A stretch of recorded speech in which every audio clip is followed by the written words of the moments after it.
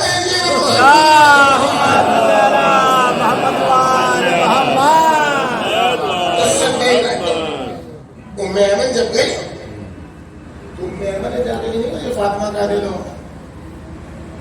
سلام اللہ علیہ. کیا یہ بتاؤ مجھے پہچانتے ہو میں کون ہوں؟ جی جی پہچانتے ہیں. کون ہوں میں؟ کہا آپ جنتی خاتون.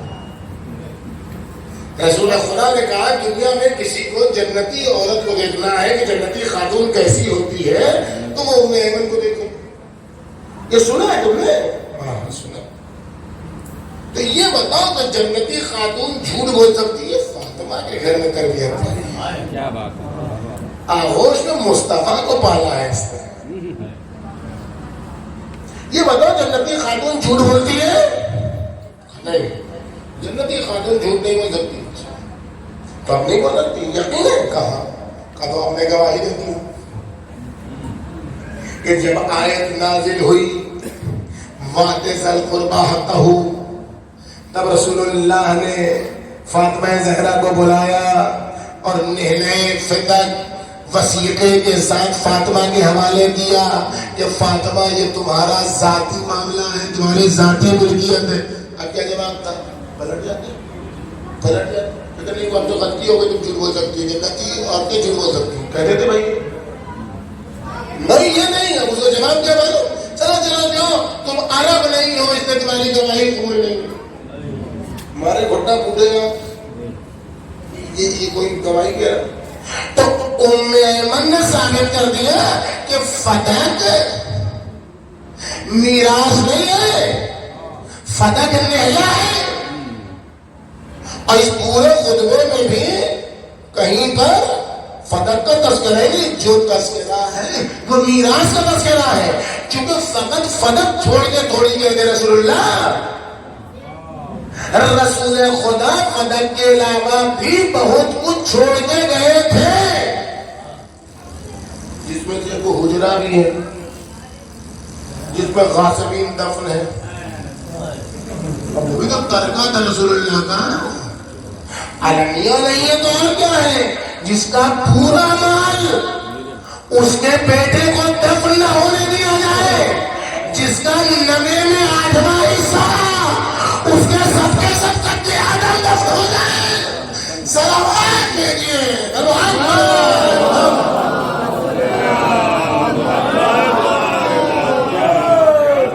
آٹھویں میں 9واں حصہ میں نے نہیں کہا، یہ ابن عباس نے کہا ہے. لگے 90 من السن، اولاد ہونے پر بیوی کا ترکہ کہ میراث کتنی ہے؟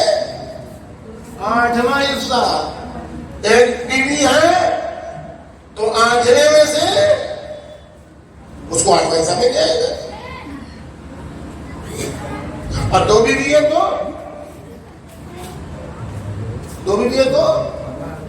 8 میں سے 2 ہوگا. اور 3 بیوی ہے تو 8 میں سے 3 ہوگا. اور 4 بیوی ہے تو 8 میں سے 4 ہوگا. 7 بیوی ہے تو یہ رسول اللہ سے محفوظ ہے، 4 تمام لوگوں کو اختیار ہے. تو جتنی بیویاں بڑھتی جائیں گی عورت اولاد کی صورت میں اسی 8ویں میں سے تقسیم ہوگا. اب 8ویں میں سے 9واں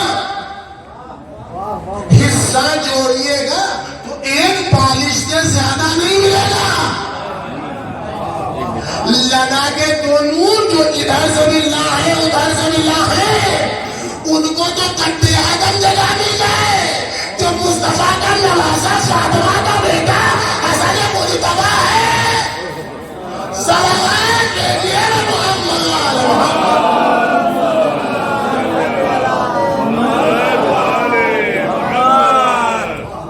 پیغمبر اکرم کے ترکے بہت سارے تھے، اس کے دعوے کے نہیں دیا تب نہیں. وہ پھر تباہ کرتے وہ دفن کرتے وہ رشتے تجرب ہمیں بہت ایسا لگا میری بات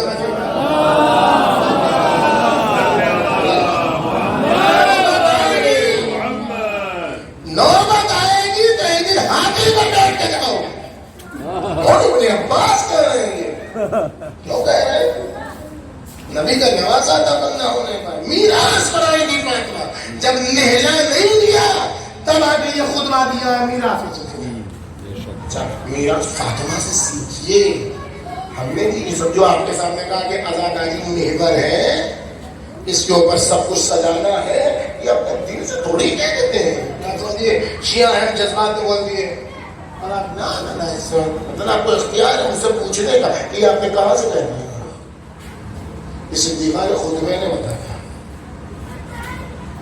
بات اتنی سٹی میری میراث مجھے دے دو اس کے لیے خطبے کا آخری حصہ ہے جو 10 منٹ کے آس پاس 10 منٹ میں وہ بات ختم ہے 1 گھنٹے سوا گھنٹے کا یہ خطبہ توحید بھی اسی میں ہے نبوت بھی اسی میں ہے عدالت بھی اسی میں ہے امامت بھی اسی میں ہے پورے احکام کا فلسفہ بھی اسی میں یہ اتنا کہاں ہے صدیقہ بتا رہے تم اپنا حق بھی مانگنے کے لیے اور ظلم بھی ہو ظالم تمہارے سامنے تو فوراً اپنا مدعا بیان نہ کر دو بلکہ اس کو بہانہ بناؤ دین پیش کرنے بہانہ بناؤ دین پیش کرنے کا صدیقہ کا دعویٰ کیا تھا کہ میری میراث مجھے دو صدیقہ آن کے یہ کہہ سکتی تھی میری میراث مجھے دو یہ ہے یہ ہے یہ ہے یہ ہے یہ ہے دو میری میراث مجھے لیکن یہ نہ کہہ کے شروع میں توحید سے لے کر پورے دین کو سمجھانا اور بتانا صدیقہ کے خطبے کا پیغام ہے کہ دعوے میں فقط اصل مطلب پیش کر کے آگے نہ بڑھ جاؤ بلکہ جب بھی تم کو بولنے کا موقع ملے پہلے پورا دین پیش کرو اس لیے بزرگ مراجع کہتے ہیں کہ ایام عدالت فاطمیہ میں فقط چند مصیبت کے جملے پڑھ کے پھڑکانے کی ضرورت نہیں ہے بلکہ فاطمی جو تحریک ہے اس کو یاد کرو وقت غاصب کو یاد کرو وقت دشمن کو یاد کرو تاکہ تحریک فاطمی ہمیں زمانہ تک پہنچ جائے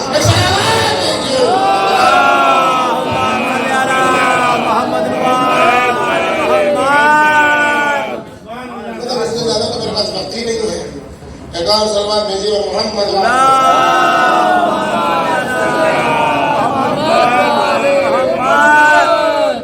پڑھیے یہ خطبہ پڑھیے ایسا لگتا ہے کہ سیدانی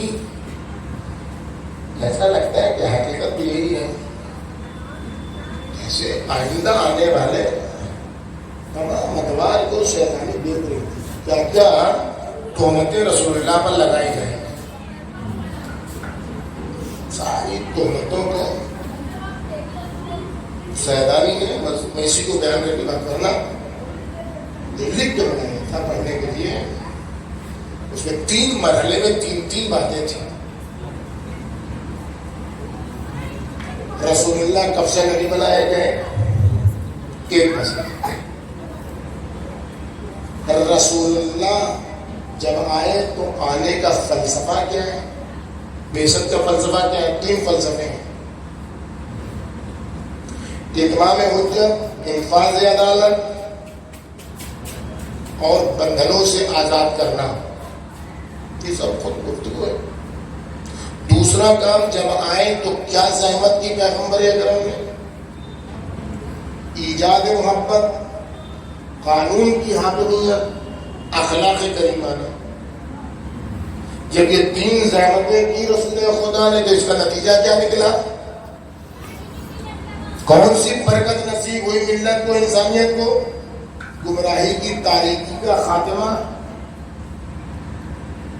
پہلا جو اثر ہوا انسانیت پر پیغمبر کی بعثت کا وہ اثر یہ ہوا کہ لوگ گمراہی سے نور کی طرف آ گئے تیسرا کام جو ہوا دل نرم ہوئے پتھر جیسے دلوں کا دل موم جیسا نرم ہوا، لوگوں کو حیرت سے نجات ملی، اس لیے ایسے کرنے والوں کو راستہ معلوم ہوا، اور لوگوں کو نجات کا سلیقہ معلوم ہوا۔ یہ تو ہر ایک پر گفتگو کریں گے تو آگے والی مجلس چھوٹ جائے گی۔ تو سمجھتے پیش کرنے تو خود ایک بات، جس نے پیغمبر اکرم کی شان میں توہین کی ہے وہ تو سب لانتی ہے، وہ ہے نا، سمجھ لے گیا ہے۔ اور آج تک ہم جو یہ ساری مجلسیں، ساری عزاداریاں ہیں، یہ سب احتجاج ہے رسول خدا کی توہین پر۔ ہم تو رسول خدا کی توہین کرنے والے کو اگر ہمارے ہاتھ نہیں لگتا ہے وہ، تو ہم احتجاج قیامت تک کرتے رہتے ہیں کہ جس نے رسول خدا کی توہین کی ہے وہ جلائے جانے کے لائق ہے۔ تو ہمارا پرانا نظر یہ کر رہا ہے، قرآن نے سنا ہے نا، یہاں بھی پڑھتے ہیں بہت سارے لوگوں نے سنا، جس نے رسول خدا کی توہین کی ہے اور محمد کا چرتر نامی کتاب لکھی ہے، اچھا ہوا اس نے اپنی سزا خود معین کر لی، اس لیے کہ جس بزم میں وہ رہا تھا اسے معلوم تھا کہ مصطفیٰ کے توہین کرنے والے کی سزا جہنم تو ہے ہی ہے، دنیا میں بھی جلا دیا جانا اس کی سزا ہے۔ ہم تو ماضی کے لیے توہین کرنے والے کا انتظار کر، جیسے آنے والے بارش زہرا کا انتظار کر رہے ہیں، ویسے یہ توہین کرنے والے کا بھی انتظار کر رہے ہیں کہ کئی دن سے چلا نہیں پائے تھے تو بارش زہرا آئے گا تو رسول کی توہین کرنے والے کو قبر سے نکال کے چلائے گا۔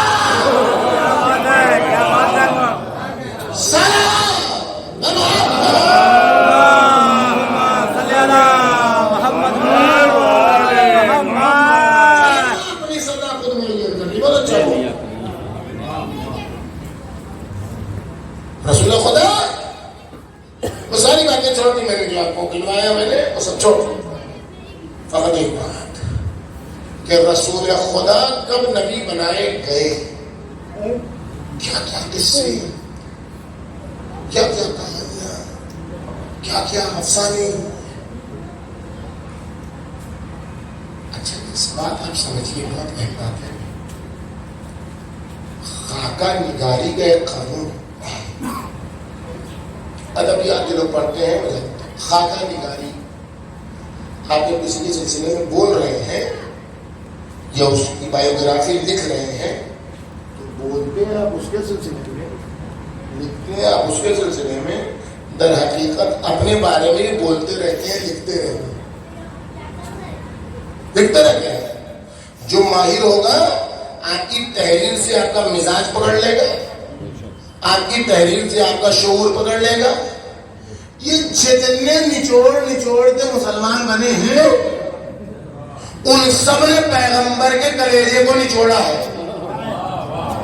اور جن کی تاریخ میں بقیہ ادھیڑنے کی نوبت آئی ہے ان سب نے پیغمبر کے سینے میں بقیہ لگائی ہے، ان سب نے پیغمبر کے سینے میں بقیہ لگائی ہے۔ بچپن میں ایک بار سینہ چاک کیا گیا اور پھر دھویا گیا اور پھر وہ دھو کے نچوڑا گیا اور پھر وہ سیاہ کو نکالا گیا اور پھر اس کے بعد رکھا گیا، یہ ہوا، اور پھر اس کے بعد خارے ہیرا میں بھی ایسا ہی ہوا، پھر وہ آئے اور فلاں سے دھویا گیا۔ یہ سب دھونے دھلانے کی بات یہ سب وہی کہے گا جو پہلے سے نجس رہا ہو۔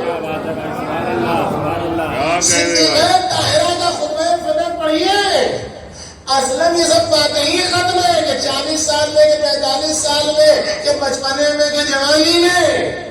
اقرا کا مطلب یہ کہ پڑھو، کیا پڑھے جو نہیں تھے، ارے یہ بھی تو عقل تو ہو۔ جب آپ مجھ سے کہیے مولانا پڑھیے اور میرے ہاتھ میں یہ خطبہ تو آپ سے پوچھیں گے کہاں سے پڑھے، کون والا حصہ پڑھے، سیدھا سے پڑھے. اقرا جب کہنے والا کہہ رہا ہے اقرا, تو مصطفیٰ نے اگر پوچھا بھی کہ کیا پڑھے تو کیا پڑھے کا مطلب جو جاہل ہوگا وہ جاہل سمجھے گا, جو صاحب علم ہوگا وہ سمجھے گا. مصطفیٰ اتنا بڑا صاحب علم لدنی تھا کہ جبرائیل سے کروڑ سوال کرنا, جبرائیل کہاں سے پڑھا جائے, ادھر سے پڑھا جائے کہ ادھر سے پڑھا جائے, آواز سے پڑھا جائے کہ انجام سے پڑھا جائے, تو پہلے تو آپ بسم ربک الذی خلق سارا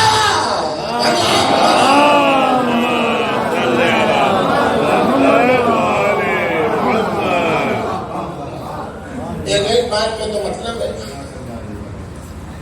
رسول اللہ کب سے نبی ہے, رسول اللہ کب سے مصطفیٰ ہے, رسول اللہ جبلت سے پہلے کے نبی ہے, رسول خدا خلقت سے پہلے کے نبی ہے, رسول خدا بھیجے جانے سے پہلے منتخب روزگار ہے. خلقت اللہ کی خلق کرے گا نا تو اس کو 6 دن چاہیے. اللہ بھی اب وہ کام کا 6 دن ہے وہ جانے. اللہ کو اگر ممبر بنانا ہے اس دنیا میں تو یہ ممبر ایسے نہیں ہوگا آسمان سے اتر کے بن جائے, یہ کبھی نہیں ہوگا. اللہ کو اگر یہ ممبر بنانا ہے اس عالم مادے میں تو ایک آدمی پیدا ہوگا, وہ بڑا ہوگا, اس کے ذہن میں نجاری آئے گی, وہ پڑھائی کی تعلیم حاصل کرے گا, پھر وہ بنائے گا, پھر وہ دکھائے گا, پھر وہ اس کو نقشوں سے درست کرے گا, تب جا کے ایک ممبر بنے گا. اللہ کو اگر منظور ہے کہ یہ عمارت بنے تو ایسا نہیں کہ فالو کر جائے گی عمارت نہیں. ایک انجینئر پیدا ہوگا, پھر اس کا رجحان جائے گا, پھر وہ پڑھے گا, تب جا کے وہ انجینئرنگ پڑھے گا, تب جا کے وہ آرکیٹیکٹ بنے گا, تب جا کے وہ نقشہ کھینچے گا, تب جا کے نقشے پر عمل ہوگا, تب جا کے 1 مہینہ 2 مہینہ سال 2 سال لگے گا, تب جا کے عمارت بنے گی. یہ عالم خلق کی منزل کہ عالم خلق میں خلقت میں وقت لگتا ہے. نطفے سے لے کے وہاں تک پیدا ہونے تک پہلے ہی مرحلے میں 9 مہینے لگتے ہیں. یہ عالم خلقت کا تقاضا ہے, لیکن اسی لیے عالم خلقت میں کبھی کن فیکون نہیں ہوتا ہے. اللہ ہی نہیں کرتا ہے کن فیکون عالم خلقت میں. جو کچھ کن فیکون ہے وہ عالم امر میں ہے, جو خلقت سے پہلے کا. کبھی آپ نے سوچا الرحمن علم القرآن خلق الانسان, جب خلقت تھی نہیں تو کس کو تعلیم دی؟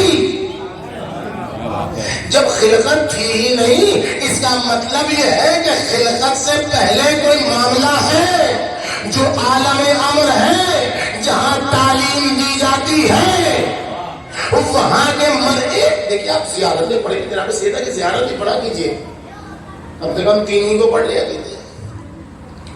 فقط اور فقط میری نگاہ میں کہیں اس کے علاوہ ملے اور تھوڑا سا اشارہ ہے دعائیں مقبال میں جو بات کی ہے. ایک اور ایک صدیقہ طاہرہ کی زیارت ہے جس میں یہ تذکرہ, باقی کسی کی زیارت میں یہ تذکرہ کیا ہے. مراد رضا نبی کیوں نہیں بنے, کیا کمی ہوگی؟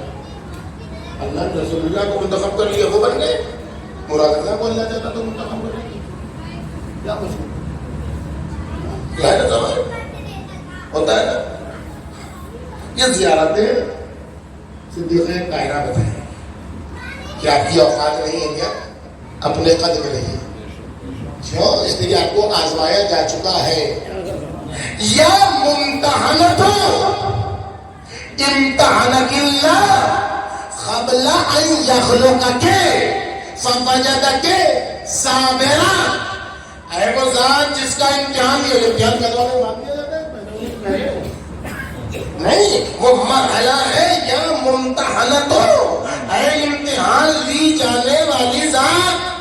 امتحانک اللہ, آپ کا امتحان اللہ ولی کعب جب آغوش خدیجہ میں تھی, جب نہیں قبل ان یخلقک, قبل اس کے کہ عالم خلقت میں آپ آئے، اس وقت آپ کا امتحان لیا گیا اور امتحان میں نمبر کتنا ملا؟ فوجدک صابرا، اور اس میں آپ کو 70% انعام ملا، آپ کو صابرا پایا گیا۔ تب اس عالم خلقت میں رسول نے کہا بغض منی شجرۃ منی روحی التي بین جنبیہا، صلوات دیجیے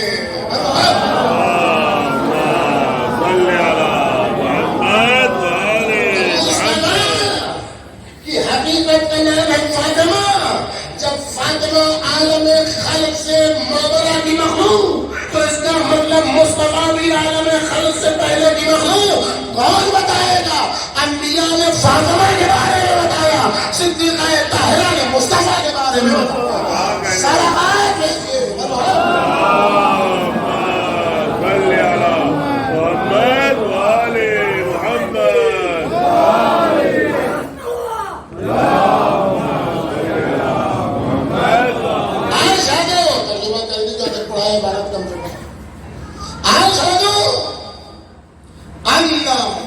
ابھی محمد صلی اللہ علیہ وسلم،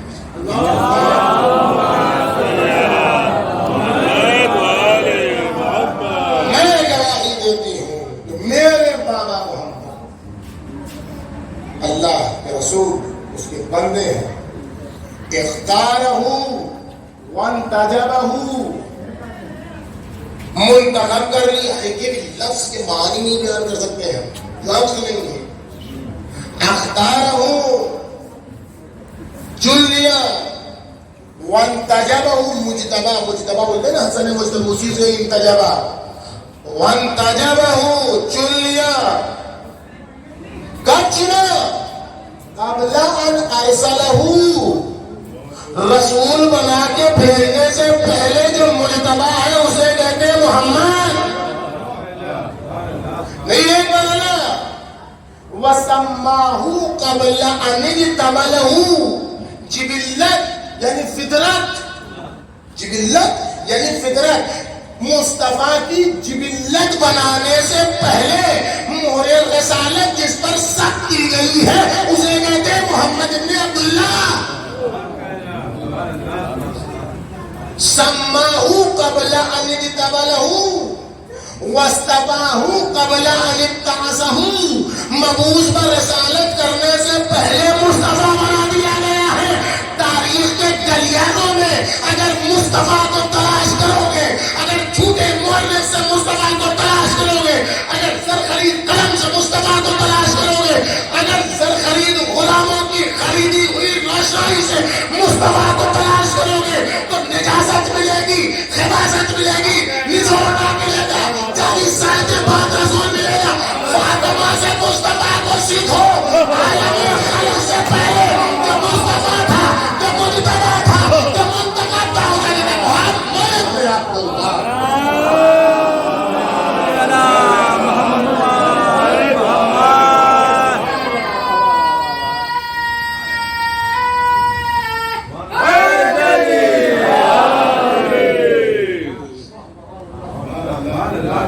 دشمنی تو مصطفیٰ کی تھی جو فاطمہ پر کوئی، دشمنی تو مصطفیٰ سے تھی، دشمنی تو پیغمبر اکرم سے تھی۔ اس دشمنی کو یہ کہہ دیتا کہ ہم مصطفیٰ کو ڈھانے آئے ہیں تو سب تو ٹوٹ پڑتے ہیں، اس لیے مصطفیٰ کے نام پر قتل کرو۔ اگر آنے والا کہتا فاطمہ مصطفیٰ کے دشمن تمہیں مارنے آئے ہیں تب تو دوڑا لیتی پبلک، کہہ رہے ایسا ہوگا مصطفیٰ کا شہرائی بن کے مصطفیٰ کا کیا کہہ کے آتا ہے؟ اے نبی کی بیٹی اور بڑی محترم میں کیا کہنا ہے، لیکن اسلام کی حفاظت کے لیے آپ کا گھر جلانا ضروری ہے۔ یہ کہہ کے آیا ہے کہ اسلام کی حفاظت کے لیے آپ کا گھر جلانا ہے۔ ایسے میں صدیقہ کو ضرورت تھی خطبہ دینے کی تاکہ یہ بتائیں اسلام کی حفاظت کے لیے یہ گھر جلانے نہیں آیا تھا بلکہ اسلام کو مٹانے کے لیے ہی آیا تھا، اور فاطمہ اسلام کی محافظت کر رہا ہے، اس لیے چہرے سے نقاب اتار کے بتائے گی نہیں یہ مسلمان ہے نہیں یہ غیر مسلمان ہے، یہ درندہ ہے یہ دہشت گرد ہے، کیا کہنا؟ ثابت کر دیا ذرہ برابر انسانیت رکھی تو کوئی کسی حاملہ پر حملہ کرتا ہے، عورت پر ان کے باپ دادا نے حملہ کیا تھا اسی داعش نے عورتوں کا پیٹ چاٹ کر کے بچوں کو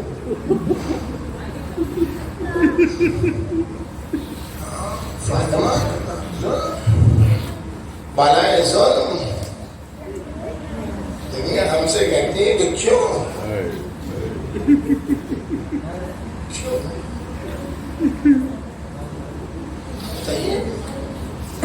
18 سال یا 28 سال جو بانی ہم لوگ 18 کہتے ہیں، بخاری صاحب نے 28 سال لکھا ہے، ہمیں اس سے کوئی مطلب ہی نہیں ہے جو بانی 18 سال کی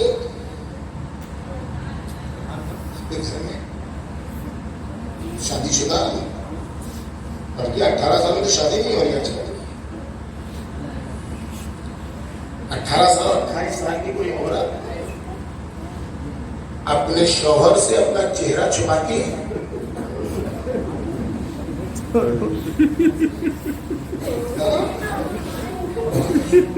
آپ عورت کے لیے حکم ہے کہ شوہر آئے تو بن سنور کے جاؤ،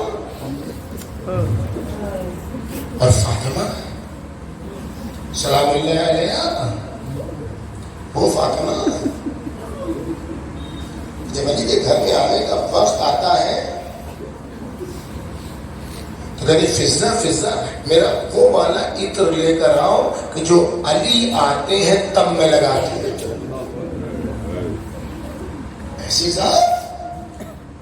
ایسی ذات کہ جو اپنے شوہر کے لیے اس طریقے سے خود کو آراستہ کرتی ہو، ایسی ذات کہ جس کو دیکھ کے علی سب غم بھول جاتے ہو، ایسی ذات کہ جس کو علی کی مصیبتیں غلط کرنے کا ہنر معلوم ہو، ایسی ذات پر کیا مصیبت ٹوٹ پڑی، ایسی ذات پر کیا مصیبت آن پڑی، ایسی ذات پر کیسی مصیبت انہیں دی گئی، یوں تو نہیں کہا صفت ہے یا مسائب اللہ واللہ، یوں تھوڑی کہا دو بار لفظ صفت استعمال کیا، انہیں دی گئی ہے مصیبت میرے اوپر، کیسی مصیبت انہیں دی گئی کہ اس واقعے کے بعد بی بی کبھی پورے چہرے سے علی کا سامنا نہ کر سکی، ہمیشہ آدھا چہرہ چھپا رہا۔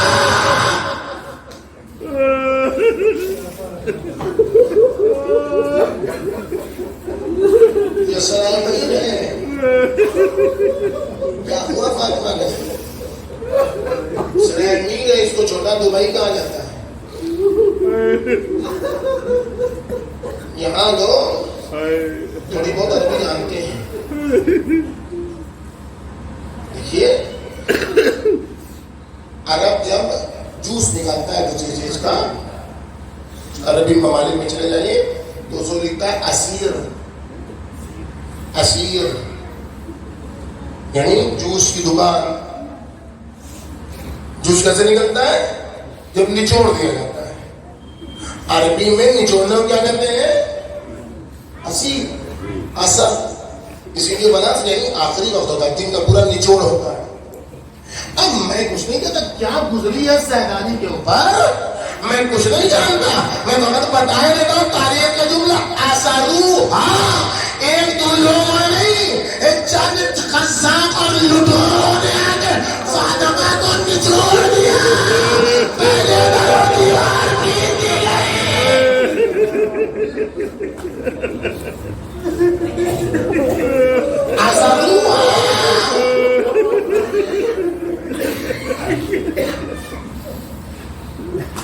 حضرت علی کو 3 جگہ دیکھے آپ کہیے ہمارے زمانہ کی آپ پر نگاہ ہو، باقی جیسے دینا طاہرہ کے نام پر نکلنے والے آنسو ضائع نہیں جاتے ہیں، مرم زدہ بازوؤں کو ہاتھ پر کی کیسے بھرم پڑا،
ہم مظلوم ہیں، اے والی سے زیادہ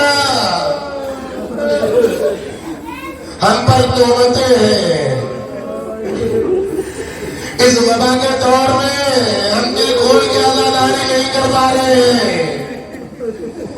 اس منحوس وبا کو ایجاد کیا گیا ہے۔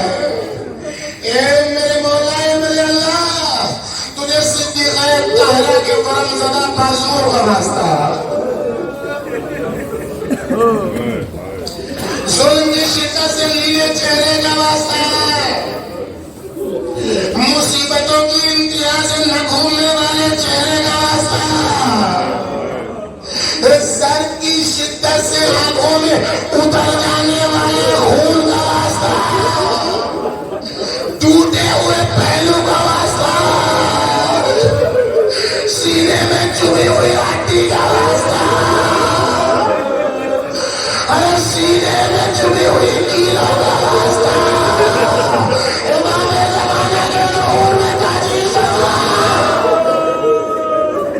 امام زمانہ کے ظہور میں تاجیل فرما، امام زمانہ کے ظہور میں تاجیل فرما، ہم گنہگاروں کو ان کے ناصروں میں شمار فرما، اس منحوس وبا سے عزاداروں کو نجات عطا فرما، آزرین کے مرحومین و مرحومات کو آج کی شب صدیقہ طاہرہ کا خلوص مہمان قرار دے۔